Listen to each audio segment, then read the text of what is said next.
O que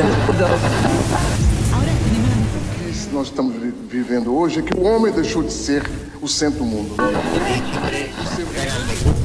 É uma tristeza que os governos, inclusive, deixem a geografia um pouco marginalizada. Mas o grande problema é porque o poder é monolítico e o conhecimento é frágil.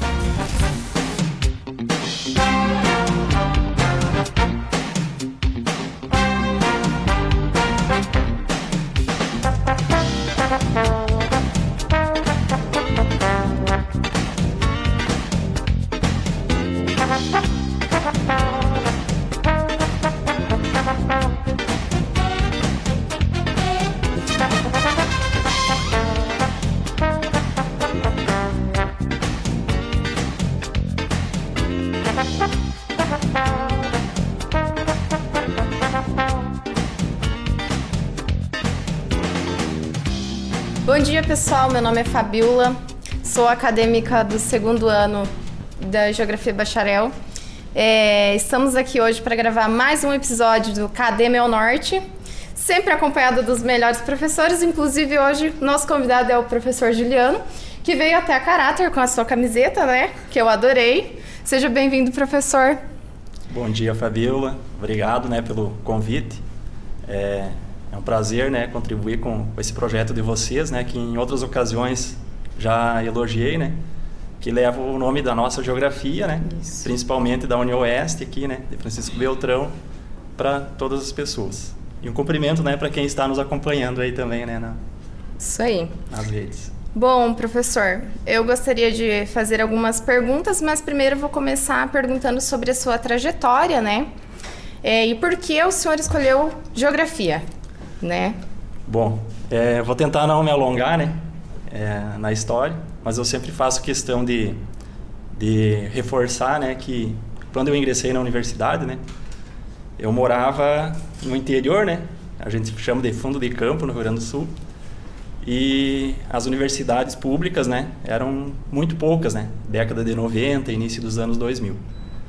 E aí a nossa referência sempre era a Universidade Federal de Santa Maria, a 300 quilômetros, né, de distância, e a mais próxima, né. E aí a universidade na época fez um programa, né, chamado DPES, que era um programa experimental de ingresso ao ensino superior. Era um sistema de cotas, né, em que 20% das vagas eram disponibilizadas justamente para essas escolas públicas, né, do interior do Rio Grande do Sul. Então a gente fazia, era um sistema seriado, né. Ao final de cada ano a gente fazia uma prova e aí no 3º ano tinha que decidir qual curso, né, escolher. Meu Deus. Logicamente eu não estava tão bem assim, né, nas notas, né, e aí acabei elencando alguns cursos, né, que eu teria condições de ingressar.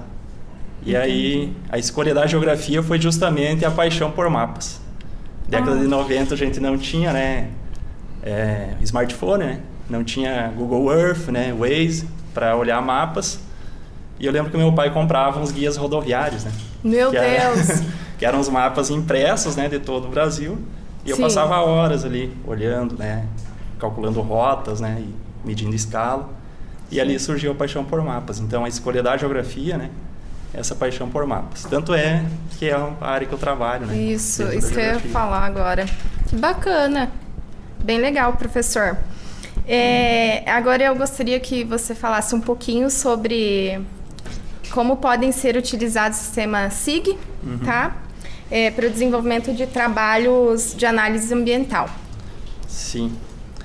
Bom, primeiro, né, os sistemas de informações geográficas, né, o SIG que a gente trabalha atualmente, né, para elaborar mapeamentos, né, ele é um sistema de informação semelhante a outros sistemas de informação. O diferencial é o termo geográfico, né? Então, toda a informação que a gente insere nesse sistema tem uma referência espacial, é georreferenciado, e tem uma representação espacial também, seja por ponto, linha, polígono. Então, toda a informação que a gente insere, né, ela é georreferenciada. Isso possibilita, então, a gente inserir várias informações nele, né, e ter essa representação espacial. O SIG, né, a função que mais se utiliza dele é para elaborar mapas estáticos, né. Por exemplo, faz um mapeamento de uso da terra, né, com as classes ali, e cria-se um mapa estático. Essa é a função mais utilizada, né. Só por isso já tem uma importância enorme, né, para a análise ambiental, possibilitar representar as informações, né, do espaço, né, a partir de mapas. Só que o SIG ele vai além disso ainda, né?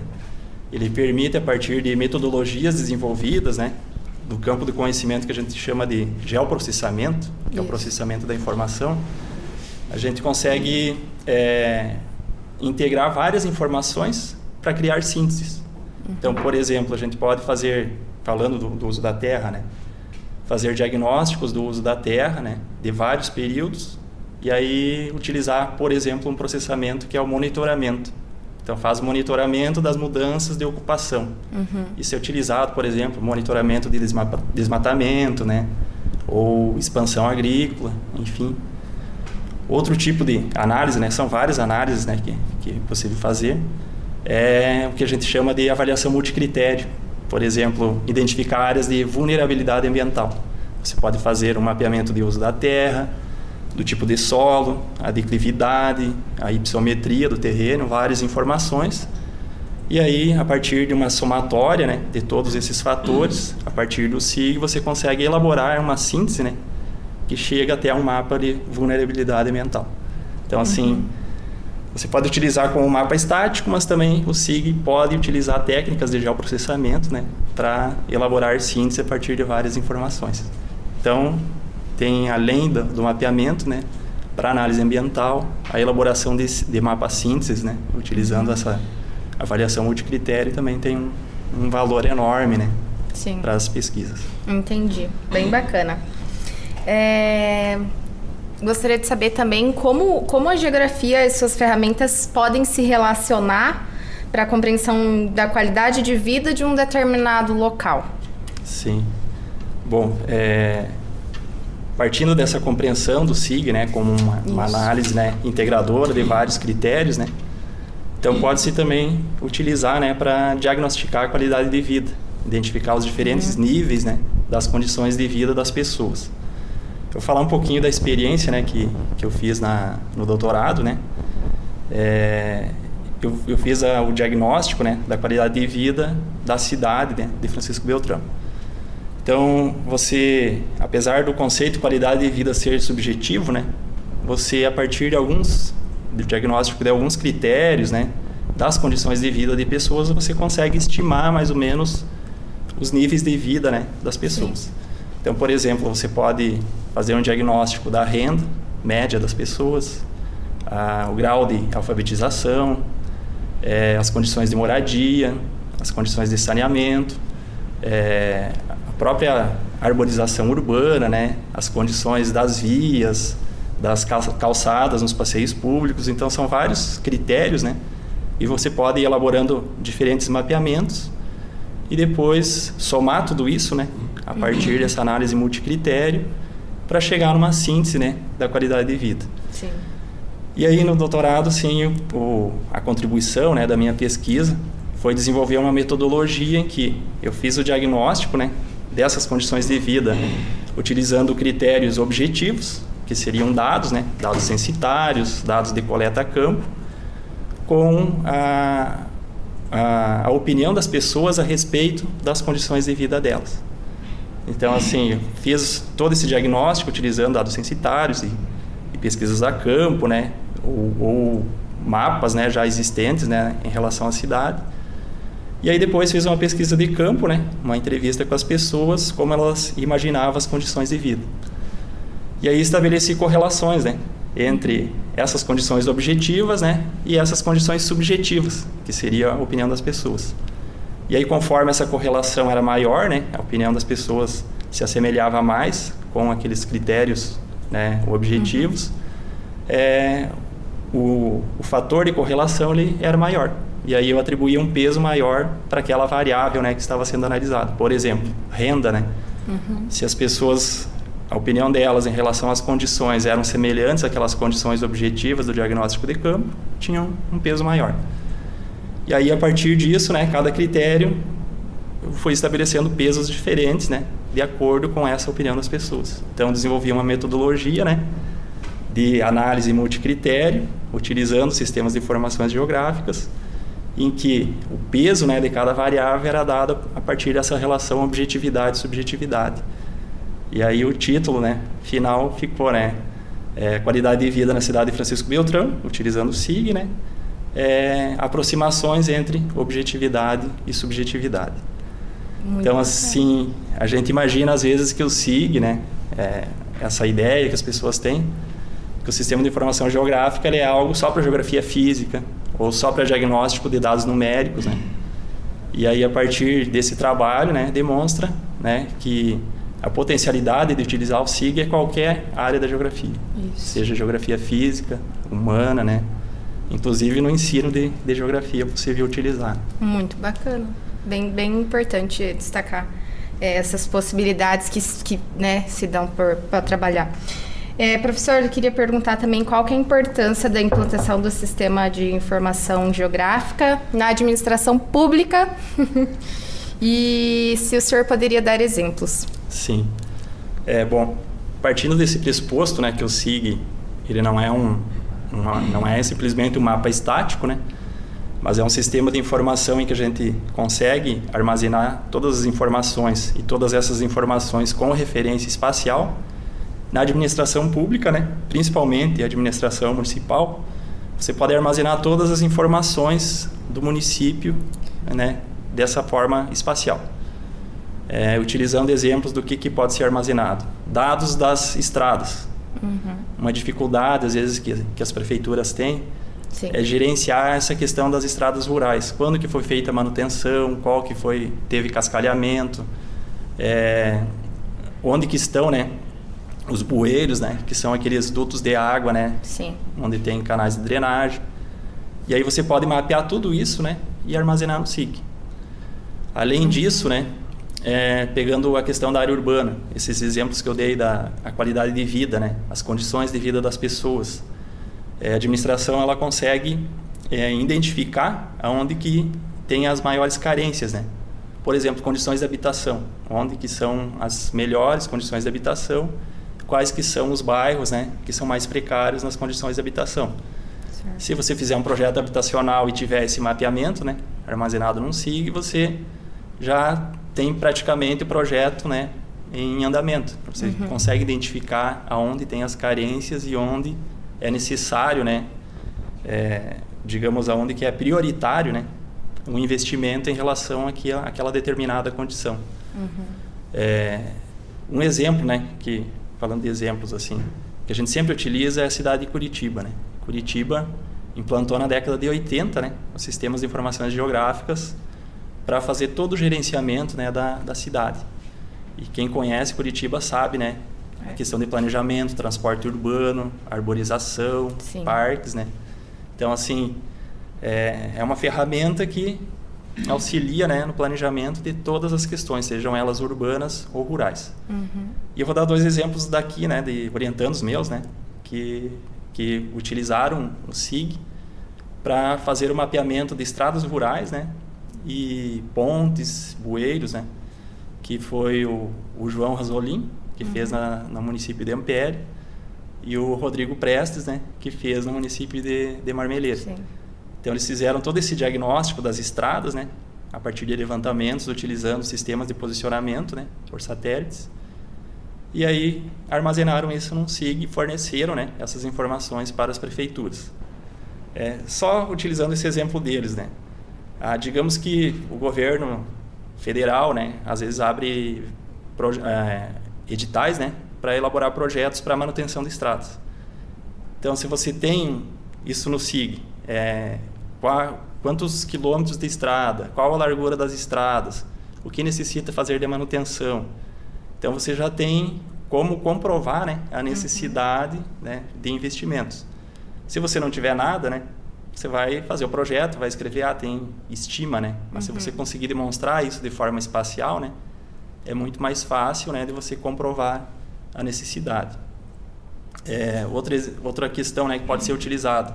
Deu uma chuva torrencial e aí danificou bueiros, pontes. Se você tiver isso num SIG, né, você pode identificar qual que foi a área do município, né, que teve esse problema E, inclusive, né, se tiver todas as pontes mapeadas, quais que foram danificadas, e demonstrar isso espacialmente. Olha, essas pontes aqui, né, que tiveram problemas em relação, né, à enxurrada. Enfim, alguns exemplos, né, do que é possível. E outra questão, né, o SIG, ele, uma vez você armazenando informação, você não perde mais ela, né? Ela sempre está ali. E aí você pode, ao longo do tempo, ir atribuindo, né, agregando informações.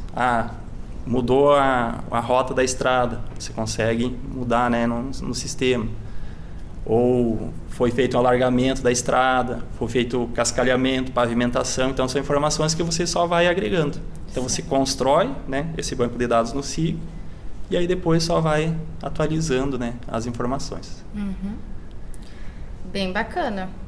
Professor, o senhor trouxe um equipamento aí. Gostaria que o senhor falasse um pouquinho para nós para que serve, o que é isso. Eu já tive contato, assim, pouco, né? Mas tivemos um contato com ele aí. Sim. Poderia nos dizer? Bom, esse é um receptor GNSS. Então, ele é um receptor para fornecer as coordenadas, né? A posição em que a gente está. Então, ele, sendo um sistema GNSS, ele integra GPS e GLONASS, né? Que é o sistema estadunidense, né? E o sistema russo. E a importância dele, né? Trazendo para o tema, né? Que é o SIG, né? Isso. Todas as informações que a gente insere no SIG, elas são georreferenciadas. Sim. Então, essas informações você pode coletar por meio de imagem de satélite, por meio de fotografias aéreas, ou fotografias por drone, né? Que agora é a novidade, né? Na área de geotecnologias. Sim. Ou pode coletar informação diretamente no campo. Então, você vai lá no ponto, né? O exemplo que a gente estava dando das estradas, das pontes. Sim. Você pode utilizar um aparelho desses, né? E se deslocar até aonde você vai fazer o levantamento e coletar as coordenadas diretamente no campo. É a forma mais precisa, né, que a gente tem de coleta. Muito bacana. Vamos encerrar, então, professor. Gostaria de falar mais alguma coisa? Então, é isso, né? Só destacar mais algum ponto? Fique à só vontade. Ressaltar, né, para quem está nos acompanhando, né? E não é da geografia ainda. Exato. Né? Que nós temos aqui, né, no nosso campus, temos os cursos de bacharelado, né, em geografia, que é para quem pretende atuar, né, como profissional. Nós temos a licenciatura, né, em geografia, para quem pretende ser professor de geografia. Quem não quer atuar e não quer ser professor, mas quer seguir uma carreira de pesquisador na área, temos mestrado e doutorado. Isso. E mesmo para quem não queira seguir na área, mas tem a pretensão, né, de ter um curso gratuito, né? Isso, de qualidade. De qualidade, né, com todos os professores, o quadro de professores doutores, né? Então, que nos procurem, né? Venham, nós temos um ingresso por meio de vestibular, por meio do SISU. Quando sobram vagas, nós temos também o Provari, né, que é uma forma de seleção para preencher as vagas, né, que restam, né, que não foram preenchidas pelo vestibular e SISU. Então fica o convite, né, para conhecer a geografia e nos conhecer também. Isso aí. Bom, gostaria de agradecer, né, por ter aceito o nosso convite de participar desse episódio, porque o senhor já esteve aqui, né?